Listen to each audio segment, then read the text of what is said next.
श्रीमन्नारायण नारायण हरि हरि ओम। श्रीमन्नारायण नारायण हरि हरि ओम। श्रीमन्नारायण नारायण हरि हरि ओम। सत्वं रजस्तम इति प्रकृते गुणास्ते।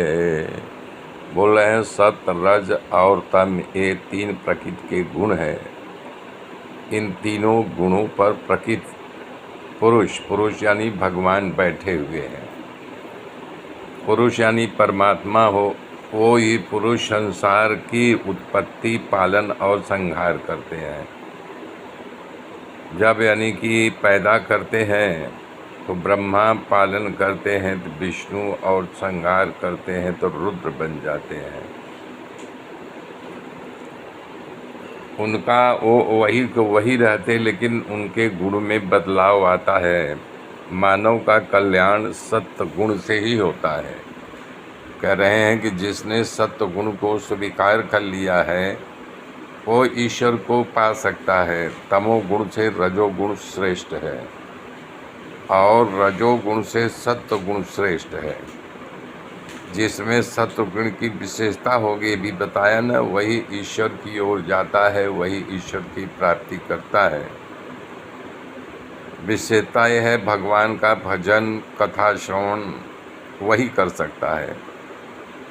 और सत्य गुण की बढ़ोतरी धीरे धीरे करनी चाहिए। सत्य गुण का बढ़ोतरी हो गया तो भगवान को पा सकता है, भगवान का दर्शन कर सकता है।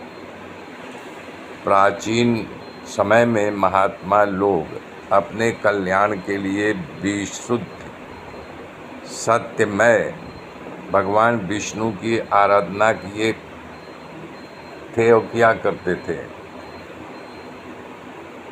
भगवान विशुद्ध प्रेम दे करके उनसे उनके वश में अपने भक्तों को हो जाते थे। कह रहे वासुदेव पराह वेदा, वासुदेव पराह मखा, वासुदेव पराह योगा, वासुदेव परा क्रिया, वासुदेव परम ज्ञानम, वासुदेव परम तप, वासुदेव धर्मो, वासुदेव परागति।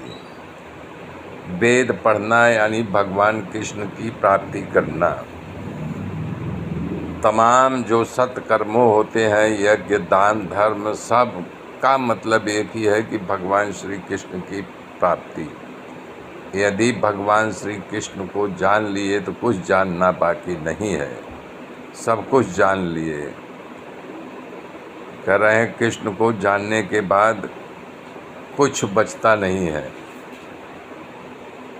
भगवान का न पृथ्वी पर जब जब अभी सरोवर से एक कमल प्रकट हुआ, उसी कमल में से प्रजापति आदिपति ब्रह्मा जी उत्पन्न हुए।